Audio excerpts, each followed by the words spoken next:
Tsy hisy intsony ny antsapaka amin'ny filaharan'ireo kandidà ho filoham-pirenena hisafidy ny laharan'ireo kandidà nanolotra azy ny kandidà niditra farany. Manamafy ny fanohana ny fanapahan-kevitry ny CES sy ny senita ny fianakaviam-be iraisam-pirenena. Nanambara ny ekipan'ny Roakim Sisano androany fa efa andalam-pirosoana amin'ny fanarana ny sazy sy ny famoahana ny fanampiana arabola izy ireo. Maniry ohatry ny anana araka ny fiteny ankehitriny ny sekoly tsy mianky ny eto an-drenivohitra. Manao ahoana ny faripahaizan'ny mpampianatra raisina amin'izy ireny, mbola ilaina ve ny antsoina hoe autorisation d'enseigner ankehitriny. Hatramin'ny 20 isan'andro ireo mpiantso mpananiany etsy amin'ny pompier Tsaralalàna isan'andro amin'ny laharana maitso. Misy fiantraikany amin'ny asan'ny mpamonjy vona izany, mila fanovana toe-tsaina ihany koa.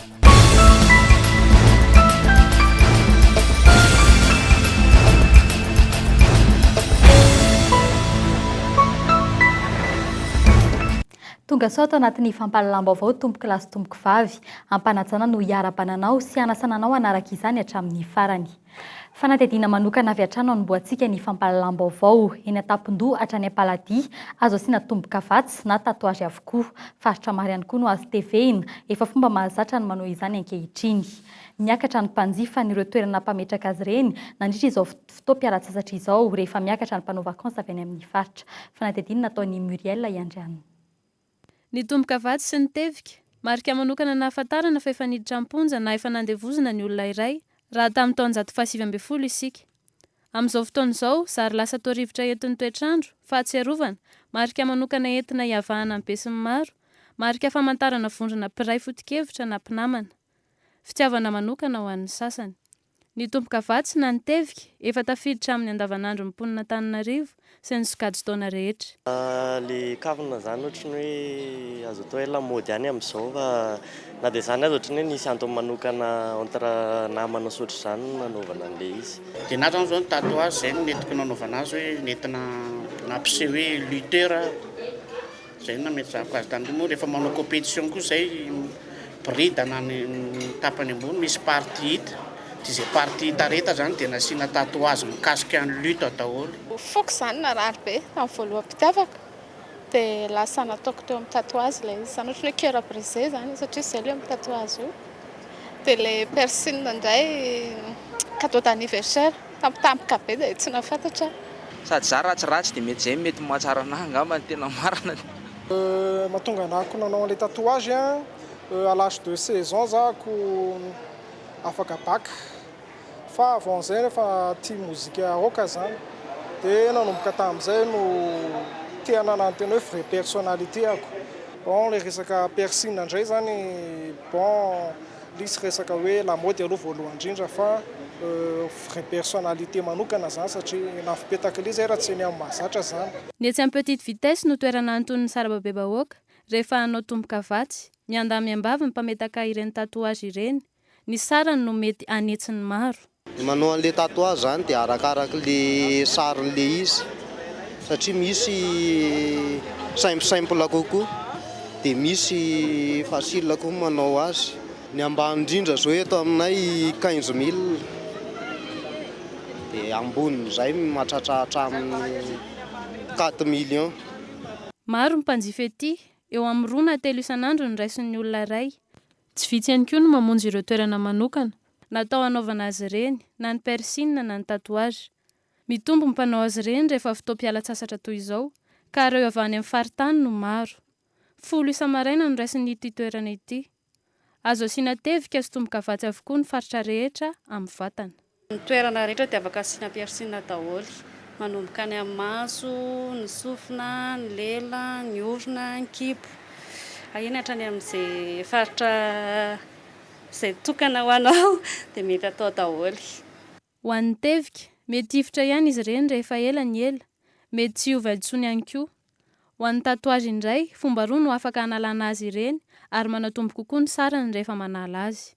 Dia tattoo tena afaka ilay tattoo, tena afaka tsy hitanao intsony hoe tattoo no teo fa misy trace kely ihany anefa na izany ary satria les produits mamono an'ilay encre mipetraka teo afaka esorina izy. Misy karazany roa indray koa ny fanalana anazy dia ao ny laser dia ao izy averina tsondroma fa amin'ny alalan'ny produit indray. Ny tattoo zany dia somary tsy mitovy amin'ny prix tatouage fa miakatra kely amin'ny vidiny satria produit afarana any ivelany daholo no to produit ampiasaina amin'ilay izy. Mety hitera-doza ny fanaovana ireny piercing sy tatouage ireny ary misy fenitra momba ny fahasalamana mila hajaina ny fanaovana izany.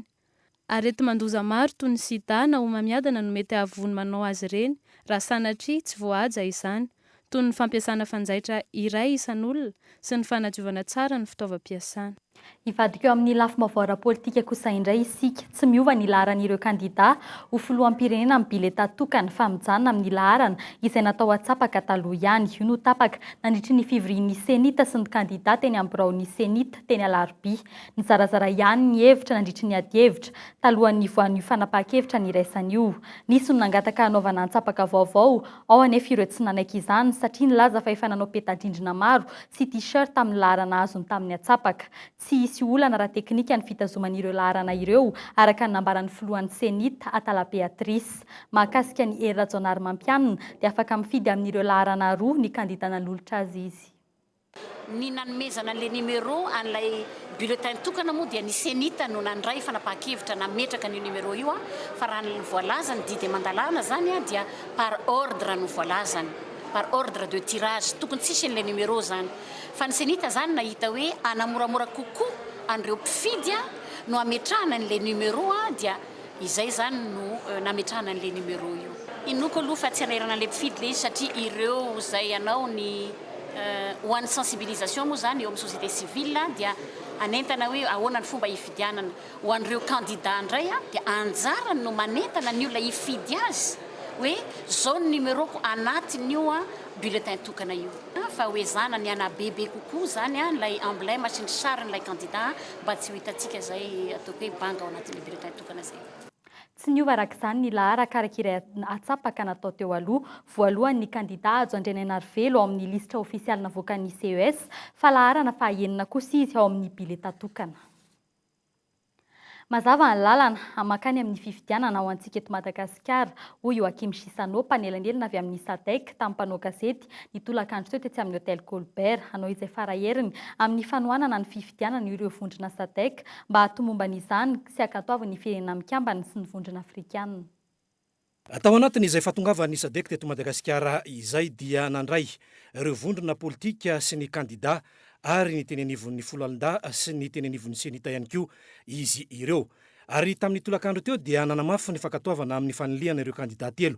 Ireo panelanelina izay notarihan'ny Joakim Sisano mba isian'ny fitoniana ara-politika eto Madagasikara. Sy ny fanajana ny teteandrom-pifidianana ihany koa izay navoakan'ny senita ary tokony hanaja izany ireo mpilatsaka fidiana rehetra. L'équipe de la médiation de la SADEC se félicite de la publication le 21 août 2013 par la Cour électorale spéciale de Madagascar la liste définitive des candidats présidentiels et accueille avec satisfaction la fixation hier, le 22 août 2013, par la Commission électorale nationale indépendante pour la transition, CENIT, et en consultation avec les Nations Unies de la date du premier tour de l'élection présidentielle au 25 octobre 2013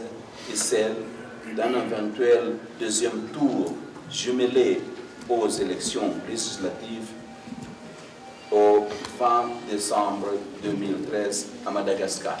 Miantso ireo firenendehibe ny SADEC amin'ny fanohanana izay filoham-pirenena lany eo amin'ny famatsim-bola eto Madagasikara ary akatoaviny ny firenendehibe ihany koa izay lany amin'izay fifidianana filoham-pirenena sy ny manaraka izay atao eto Madagasikara izay. Le soutien de la communauté internationale d'élections crédibles à Madagascar, un événement historique qui marquera le rétablissement de l'ordre constitutionnel au pays.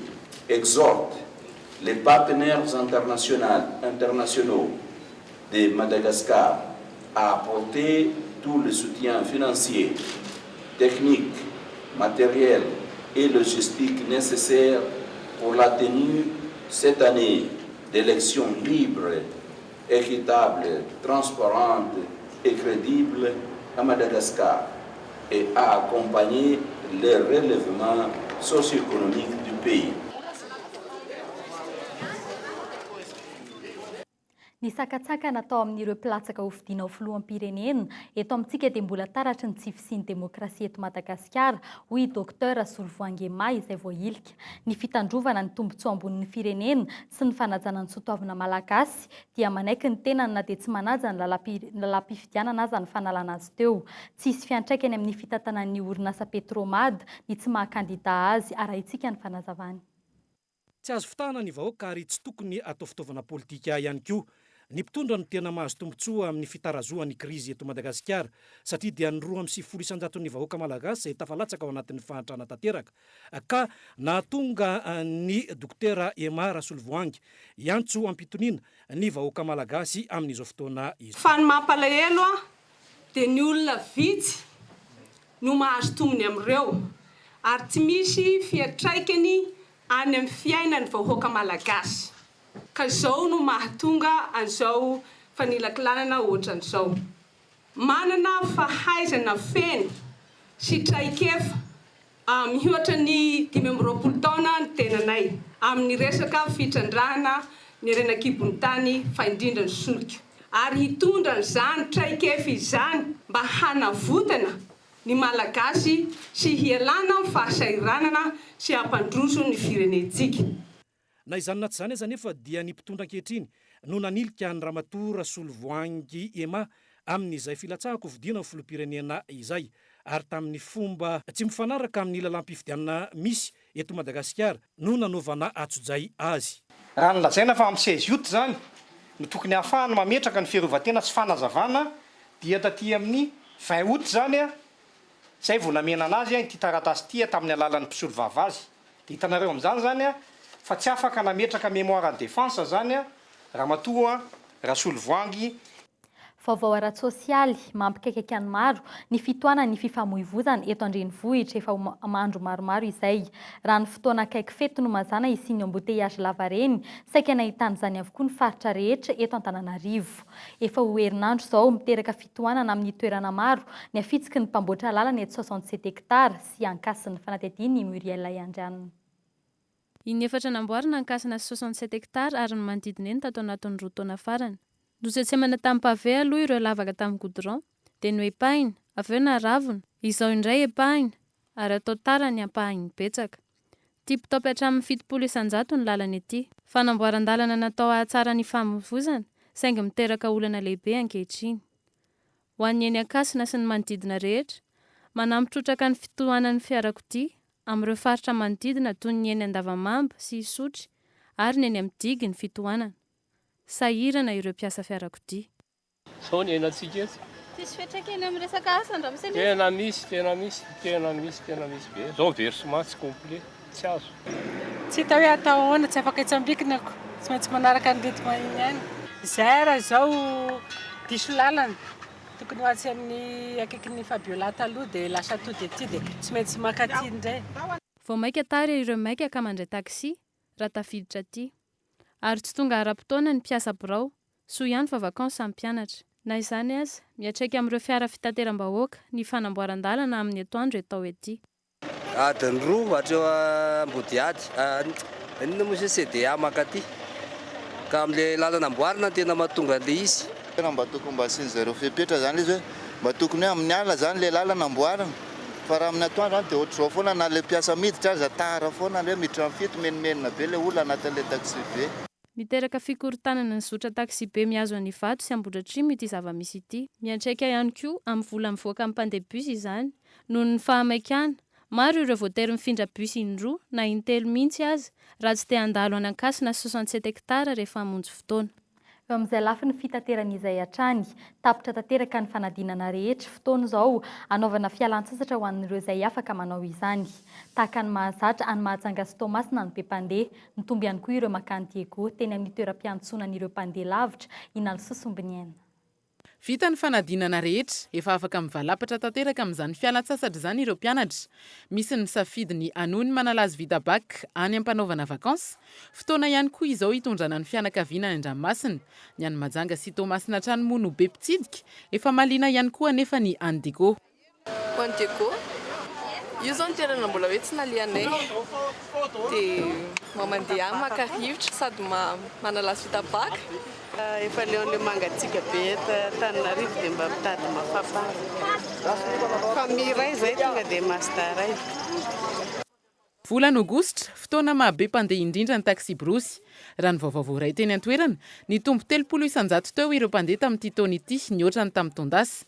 Misy hatrany moa ny mampitombo ny sarandalana, misy kosa ny mananjana izany tahaka ny mahazatra. Mahatratra amin'ny 2,000 ariary ny fiakaran'izay sarandalana izay. Be mpandeha zany amin'izao Majunga dia Dego amin'izao aloha. Maro tena maro zaka zany le olona amin'izao e. Tao aorianan'ny BBC zany dia efa betsaka dia surtout moa amin'izao le manalazy vita baka zao dia efa betsaka le olona zany dia zaka tsony. Misy miverin-dalana miverina rapitsindray. Ny frais zany tsy misondrotra mihitsy raha amin'izao. Fa mitazona ny frais foana zany tsy maintsy frais 250 Dego Majunga 125. Majunga sy Tamatave zao tena mandeha amin'izao. Fiakaran'ny frais aloha tsy dia tena hoe miakatra be ny frais fa voatazona frais ohatrany andavanandro ihany hoe frais normal zany. 165 mantsy ny Majunga zao. Normal dia Tamatave eo amin'ny 90 eo.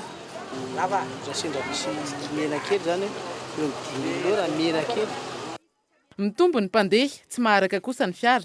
Matetika tsy manampy fiara hafa ny coopérative ary miandro fotsiny izay isan'ny fiara misy eo. Vola very ho an'ireo taxi brosy. Tobila loatra ny tsy mitombo fa ny teo ihany. Ka tsy hita izay tao moa ilay fepetra hoe tsy hita izay azo raisina fa miandry azy tobila ho avy indray rehefa hoe tsisy androany dia tsika eo amin'ny 30 mahery izao 40 androany. Tsy maharaka ilay tobila amin'izao amin'ny be olona be. Raha ho an'ny mponina eto Antananarivo, saika mitovy hatrany ireo toerana le rehefa fialan-tsasatra. Tsara ihany anefa ny mandeha toeran-kafa, mahita ny tsy mbola hita, mampivela-tsaina, izany hoe mijery ireo arena mahatonga ny toerana eto Madagasikara ho fahafolo amin'ny fizahan-tany maneran-tany. Vaovao afaka hosaindray na ny mponina na ny commune dia miantso ny mpitandro ny filaminana sy ny mpamonjy voina rehefa mila vonjy. Manamora izany ny fisian'ny laharana maintso 117 sy 118.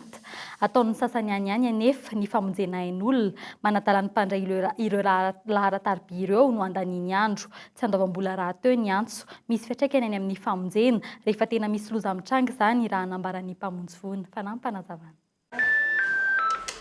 Sapeur-pompier nanao mpanajana tompoko? Zany ve dia antsoinao pompier? Aza manany ihany vary may ve dia antsoinao pompier? Mangala rano ao anaty sio dia asio rano. 70 hatramin'ny 20 amin'ny antso manodidina ny 20 amby 100 raisy ny sapeur pompier tsara lalàna isan'andro, olona mpananiany avokoa. Ny vehivavy no tena betsaka mampiresaka amin'ny mpamonjy voina mpandray ny antso. Misy ireo miantso fa manapaka fotsiny ihany. Ny ahafantarana hoe mandainga izy io zany arakaraka ny fomba firesany ihany. Sapeur pompier mandrainao mpanajana tompoko?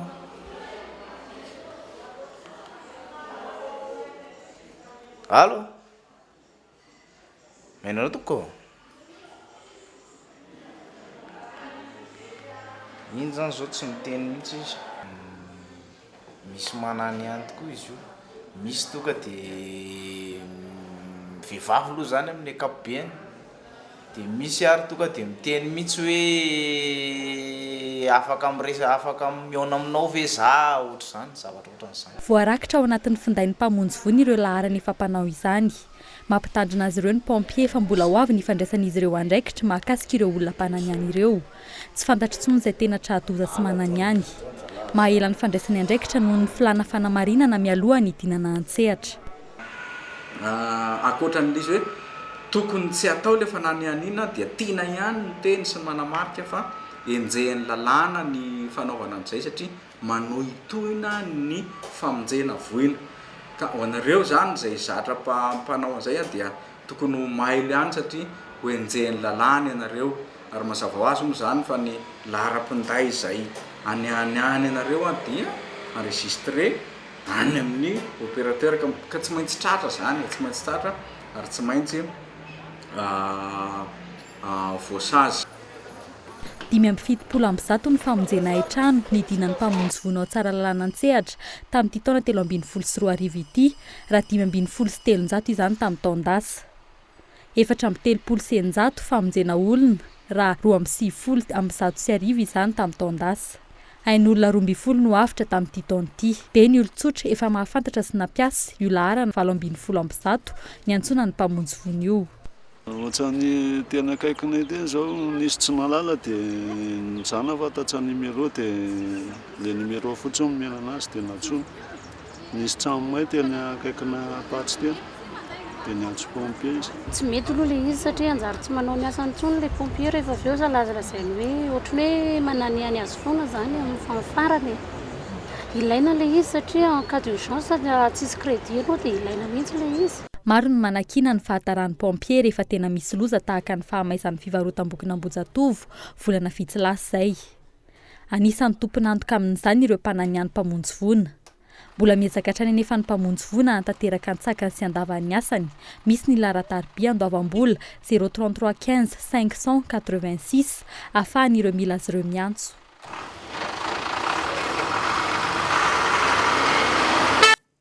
Eo amin'ny lafiny fampianarana kosa indray, iray volana mialohan'ny fidiran'ny mpianatra, sahiran-tsaina amin'ny sekoly ampidirana ny zanany ny iray aman-dreny. Fotoana ihany koa izao ampidirana ireo mpampianatra vaovao ho an'ny taom-pianarana 324 424. Manoloan'izany ilaina saingy tsy miankina amin'ny fananana alalana mampianatra na ny autorisation d'enseigner vao afaka mampianatra eny amin'ny sekoly tsy miankina. Matetika ny fahaizana mampianatra no tena takian'izay sehatry ny fampianarana izay. Fanatediny Nalo Sosombiny ainy. Manodidina ny 5 isan'andro ireo olona tonga mangataka ny AE na ny autorisation d'enseigner ny amin'ny Cisco. Atota taratasy no ilaina amin'izany ka manodidina ny 9 volana no mivaly ny fangatahana. Ny sekoly tsy miankina ihany no mila izany manomboka amin'ny ambaratonga fototra, ny ambaratonga voalohany ary ny ambaratonga faharoa. Ho an'ireo sekoly tsy miankina nefa tsy voatery anana izany ireo mpampianatra vao ampidirina miasa. Ilaina ny autorisation d'enseigner saingy ny fahaiza mampianatra fa indrindra ny fahaelany eo amin'ny sehatry ny fampianarana no tena sarobidy. Aleon'ny sekoly aza mampiditra olona efa ela netezina tamin'ny sehatry ny fampianarana toy izay be diplôma nefa kelitran-kefa. Raha ny manokana aleoko mieritreritra hoe olona nanana baka tamin'ny taona 1980 no mampianatra toy hoe olona vao nahazo lisansa tamin'ny herintaona. Ny zany everiko hoe mpampianatra hatrany ekibon-dreniny mihitsy le olona dia passion mihitsy koa le izy. Tsara le olona manana an'io AE io autorisation d'enseigner io fa c'est pas n'importe qui zany tokony manana le autorisation d'enseigner koa satria misy olona milaza manana autorisation d'enseigner nefa rehefa tonga eto amin'ny sehatra ny fampianarana dia tsy mafeno an'izay fepetra izay. Rehefa hita zany izy hoe tena miasa dia tsy ao aminy le aptitude. Donc zany hoe ilaina le autorisation d'enseigner fa mila olona manana an'izay aptitude sy capacité hoe tena hampianatra zay. Ny ankabeazan'ny sekoly eto Antananarivo indrindrandrindra EDB no mandray olona hampianatra nefa tsy manana an'izay autorisation d'enseigner zay fa nefa kosa manana izy manana an'le aptitude, manana izy le capacité ary mendrika tsara ireo olona ireo hiintégrer an'le corps pédagogique aty amin'ny sehatry ny fampianarana. Ny zavatra ilaina zany dia hoe olona manana ny fahaizana hampianatra fa afaka ataontsika angamba hoe raha mila an'izay autorisation d'enseigner zay dia mirégulariser izy aty aoriana indrindra. Raha ny tokony ho izy manodidina ny 200 ka hatramin'ny 500 metatra vao tokony izy sekoly mitovy se am-pampianarana. Miroborobo anefa ny sekoly ankehitriny, vola aingana hoy ny sasany ka maharisika ny fananganana izany. Ny olana nefa mieritreritra fa afaka mampianatra avokoa ireo tanora sy ireo tsy mahita asa amin'izao fotoana izao na tsy ao anatiny azy zany. Any ka lasan'ny kalitaon'ny fampianarana no miena. Fianarana izay antoka no hoavin'ny tanora. Tsy mahavita fianarana ambaratonga voalohany ny atsasan'ireo mpianatra misoratra anarana hiditra amin'ny ambaratonga voalohany araka ny tatitra nomen'ny ministeran'ny fanabeazam-pirenena androany. 100,000 tanora no tsy niditra an-tsekoly mihitsy. Ny ray apatelon'ny ankizy miala an-tsekoly dia noho ny tsy fananana, ny tsy fahitana vokatsoa na koa ny fahalaviran'ny toeram-pianarana. Ho fanarenana ny lafim-panabeazana araka izany no sokafana tamin'ny fomba ofisialy androany ny drafitrasa ho fanabeazana ho an'ny taona 2024 524 sy ny fandaharana sa-panantenana momba ny fampianarana. Tanjona amin'ity campagne nationale de sensibilisation ty dia ny ampiditra ny isana mpianatra manomboka amin'ny taona ka hatramin'ny 10 taona faran'izay betsaka indrindra ary keo mba hitazomana zay fana zany zay zany tanjona. Misy le hoe allègement des charges parentales, misy le hoe le fanafoanana mihitsy les droits d'inscription le fidirana any amin'ny any an-tsekoly. Misy ihany koa reny cantine scolaire reny, misy ihany ny fanampiny ray aman-dren'ny mpianatra, fanampiny ministère ny ray aman-dren'ny mpianatra amin'ny resaka mpampianatra. Nanamafy ihany koa ny ministra ny fanabeazam-pirenena fa tsy mandoa vola amin'ny mpampianatra firanomaintso ny iray aman-dreny amin'izao fotoana izao satria dia efa nampidirina ho mpiasa-panjakana avokoa ireo 900 mpampianatra firamo. Miroso makany amin'ny fanatsarana ny tanàna sy ny toeram-ponenan'ny mponina ny CEIMAD, tsy misy resaka politika izany, hoy ny tale jeneraly ny CEIMAD raha Arsanliva. Misy ny foto-drafitr'asa momba ny trano fonenana maro efa natao ankehitriny ka isan'izany ny foibe toeran'ny CEIMAD fa indrindra ny trano fonenana ezahana hatsangana ifanandrify amin'ny fahefa-mividin'ny malagasy. Arahintsika ny fanazavany tale jeneraly ny CEIMAD. Toy an'le fitsidihan'ny vice premier ministre misahana ny fanajariana tasy ny fampandrosoa trano io dia trano ataon'ny CEIMAD Birao 67 hectares io lehibehibe ihany izy io satria eo amin'ny 5330 mètres carrés eo ny totalin'le trano zany hoe surface bâtie. Misy efatra izy io araka lazaiko ny atsasany ataon'ny CEIMAD Birao ary ny atsasany ndraiky kosa dia Birao ampahany fainy CEIMAD. Eto zany dia efa milaza hoe raha ohatra ka misy olona zay te hanofa dia efa afaka manatona anay izy amin'izao fotoana izao. Fa tsy zay fa ao aorianan'io zany ao an-damosiny io afaka volana vitsivitsy ato dia misy 69 appartements izay efa ao anatin'ny programme CEIMAD koa ny anao azy ary dia hanomboka ao anatin'ny volana vitsivitsy koa ny asa ao aorianan'io. Ao aorianan'izay dia misy ihany koa ilay tetika asan'ny CEIMAD zany eny amin'ny taniny eny Anosy Ambodiatrimo izay misy trano 900 no aorina eny misy le atao hoe logement en bande misy le atao hoe maison jumelée ary misy ny immeuble à 4 étages. Zany rehetra zany no anisan'ny programme CEIMAD amin'izao fotoana izao. Ny tena tiana petraka zany dia efa miverina amin'ny laoniny ny fatokisany ireo mpamatsy vola. 240 tapitrisa ariary manodidina izany ny karama raisy ny mpiatsambo malagasy iray. Tarahim-bola izay mampandrevirevy ny ankamaroan'ny tanora, indrindra fa misy ny asa rehetra azo heverina eny ambonin'ny sambo. Nona tamina tatsambo iray ny mpanao gazety ny KOLO TV sy ny KOLO FM androany ny resaka mikasika ny manodidina io asa io fanadihadiana no sy niavy Ilta Asinjao. Amin'ny taona 2024 i Fortuna no niandrika farany. Niasa tamin'ireny sambo mpitrandraka solitany ireny izy nandritra ny 10 taona. Misy dingana maromaro sy fiofanana arahana ahatonga ho tatsambo araka ny fanazavana.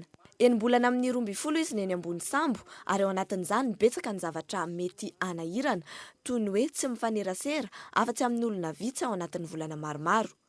Misy kosa nefa ny lafiny mahatsara amin'ny fivelarana amin'ny maha-olombelona. Dia ho teneniko ny avantage ny tatsambo anankiray amin'ny lafiny fanandray io ny tiako resahana. Eny ambony sambo vitsy ny fakapanahy. Miena zany ny fahotana mety ataon'ny tatsambo anankiray. Tsy ohatran'ny ety tanety. Eny tsinona tsy dia misy hoe ianona andeha angalarako na ianona andeha idivako na ianona andeha eny zay bref. Anomezana ny tsara indrindra ho an'ny fianakaviany no antony nanaovan'ny Fortuna ny asan'ny mpiandrika. Nahatonga azy nanao sorona zavatra maro teo amin'ny fiainam-pianakaviana nefa izany. Na ny vadiny na ny zanany dia samy mahatsiaro ny vesatra ny tsy nahateo azy. Ny zavatra tena hoe mampalahelo izany amin'le dadany mandeha dia le zazakely ny lozany tamin'ny 6 mois angambany. Dia verina avy any izy dia tsy sadidiny intsony ny dadany. Dia nampalahelo be satria nitomany mihitsy izany ny dadany satria tsy fantatry le zazakely ny ohatry hoe raisiny izy dia mitomany be. Ohatry hoe olona hafa mihitsy izany e. Raha marary, misy ny mpitsabo efa natao ho amin'izany any anatin'ny sambo raha mila fitsaboana manokana kosa dia eo ny angidimby hitondra azy any amin'ny hôpitaly ambonin'ny tany. Olana ho an'ny tatsambo gasy nefa amin'izao fotoana izao ny fidangan'ny hetra izay alohan'izy ireo amin'ny fanjakana. Tany maro eran'izao tontolo izao nefa ny tetezin'ny Fortuna nandritra ny 10 taona nahatansambo azy. Maro ny zavatra efa niainany sy nahafinaritra azy teny ambonin'ny sambo. Maro toy izany ihany koa ny fotoana mamy tsy nozarainy tamin'ireo fianakaviany. Ny anenjika ny fotoana very no fanambiny amin'izao fotoana izao. Be da be mihitsy na fiarahako amindreo mandeha manao vakansa fotsiny ary dia tsy hitako izany tamin'izaho ny atsambo. Na hoe mitondra andreo mandeha restaurant ary na hoe miara-milalao amin'ilay zanako fotsiny eo an-trano ary dia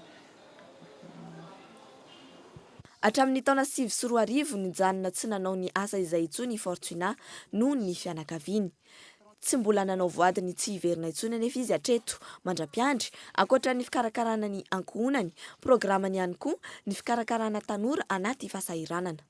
Fantatra fa maro ny mitady izany tatsambo izany any ivelany any, olana eto amintsika kosa nefa ny tsy fahaizana teny anglisy idirana amin'izay asa izay. Efa mizotra amin'ny lalan'ny fifidianana isika kehitriny raha ny fahitany daholo be azy. Ho an'ireo izay milaza ho mpitondra ny afatr'Andriamanitra, tsy hisy fifidianana amin'ity taona ity. I Mayolla milaza fa ho tanteraka ihany ilay faminaniana hitany tamin'ny taona 2000, izay nilaza fa izy no apetrak'Andriamanitra ho mpitondra ny Madagasikara.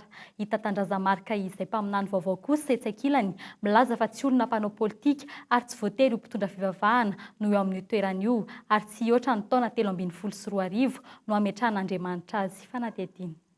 Maro ireo mpitondra fivavahana izay nilaza ny tenany ho mpaminany ka manao fanambarana mikasika ny firenena. Tsy fantatra hoe iza ny manana ny marina. Ny hita aloha tsy misy mitovy ny faminaniana ary tsy misy mifameno ihany koa, any ka mampanahy ny hoe fandrebirebena saim-bahoaka. Hatramin'ny taona 2000 i pasteur Mayolla no nilaza ho tonga eto amin'ny fitondrana amin'ity taona ity. Mbola mino ny hatanteraka izany izy hatramin'izao, na dia fahita izao aza ny fizoran'ny firenena ho any amin'ny fifidianana. Arak'ilay faminaniana hoe 2013, faminaniana nivoaka tany amin'ny taona l'an 2000, hoe 2013 pasteur Mayolla hitondra fanjakana hamonjy ity firenena ity. Dia miandrintsika izany zao. Dia izany nampatonga anay tsy nilatsaka kandida mihitsy fa niandry ilay faminaniana fotsiny. Milaza ny tena no mpaminany ihany koa hita tandrazamarika. Ankehitriny milaza indray izy fa nisehony Jesosy ka nilaza fa tsy olona nofidiana na mpitondra fivavahana no apetrak'Andriamanitra amin'ny fitondrana ny firenena. Raha ny tena marina zany Jesosy mihitsy mametraka azy eo zany, apetrany Jesosy ilay izy. Jesosy mametraka azy satria raha mbola ho fiditsika ho fidiana ilay olona, ohatra ho fidiana dia lasa tsy haitsika indray no manavaka ny tsara sy ny ratra. Fa aleo Andriamanitra mifidy azy dia baiko n'Andriamanitra io zany. Andriamanitra mihitsy mametraka azy eo ho ianona navitra ny Madagasikara dia izy no hitondra azy. Tsy ela zany ilay izy fa tsy mivoaka n'ity 2014 ty fa amin'ity 2013 ty ihany.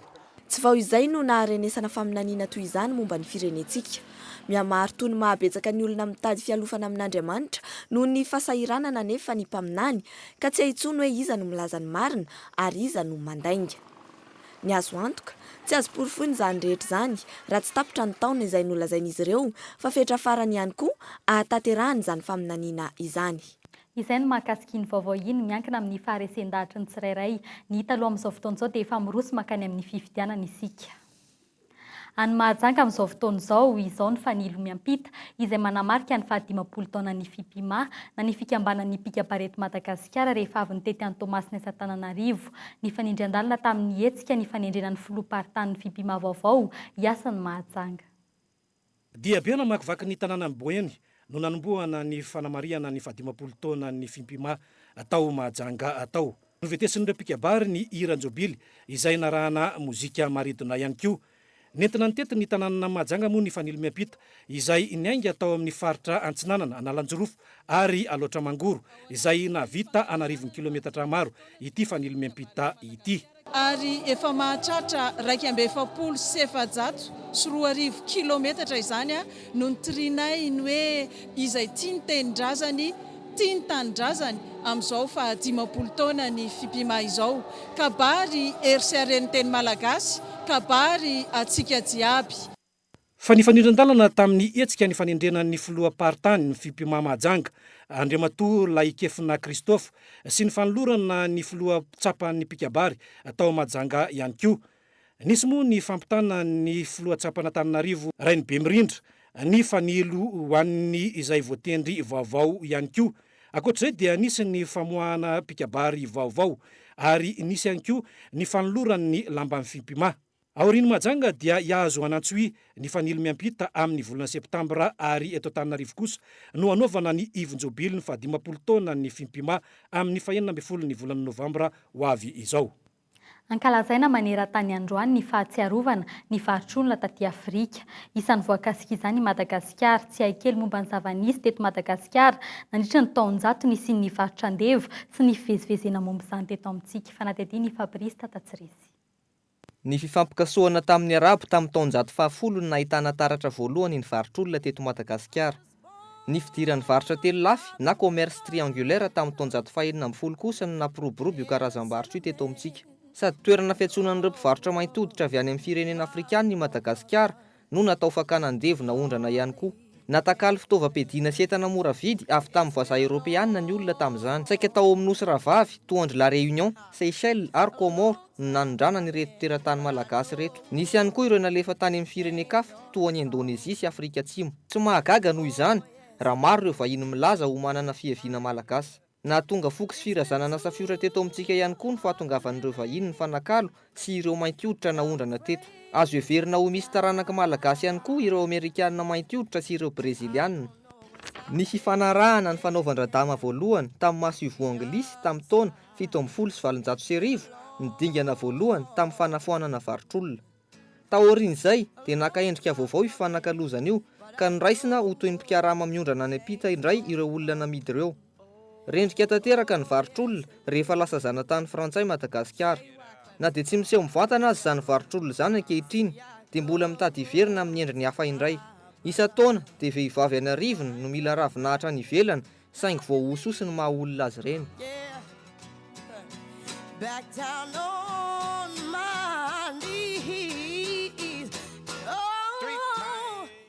Nandritra ny manalazy vita baka omaly dia samy manana ny safidiny ireo mpanala fanadinana mba hialana voly kely rehefa avy niatrika ny fanadinana. Maro ireo hetsika ko dia nivoaka kely niaraka tamin'ny namana, fianakaviana, mpiara-mianatra ny sasantsasany amin'ireo manala fanadina teto Antananarivo. Fanadety.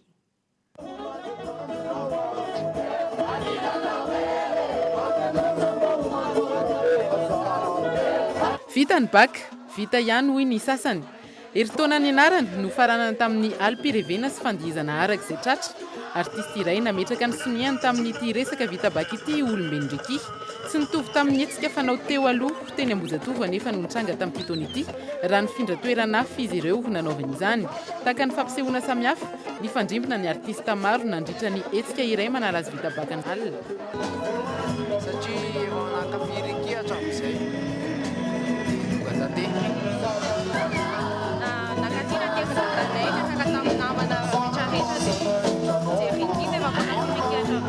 tsy ny mpianatra irery akory no nandeha fa maro ireo notondray aman-dreny nandritra izay fiara mifaly izay.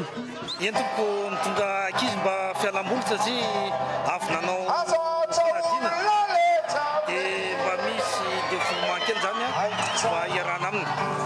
Indrindra moa fa mba tsy hoe manaraka azy ao koa le mba mijery azy satria eo zany tsy ampy malagasy eo amin'ny fialamboly. Tsaroana ny vita baka nandratra olona teny Ambozatovo tamin'ny 14 ny rindra kosa nanalazy vita baka ny olombeloriki tamin'ity taona ity. 32 personnes izahay miaraka amin'ny riki, ny sécurité miaraka amin'ny riki zany 32 personnes. Akoatra ny fety niarahana tamin'ireo mpanakanto tsy tamin'ireny toerana manokana ireny ihany fa rehefa azo ny alana voly dia nahitana olona manalazy avokoa toy izany ny Tetsanalakely sy Mahamasina ohatra. Tsy vitsy no nahazoazo, maro no nahatsapa fa tsy tokony oatra ny zaka ny hohanina. Efa nalazy vita baka zany tao dia matsiro be, nanetiny na tsy netiny natao tao zany dia tsy maintsy manalazy fa ny fianarana amin'ny toy foana tsy tapaka io fianarana fiainana.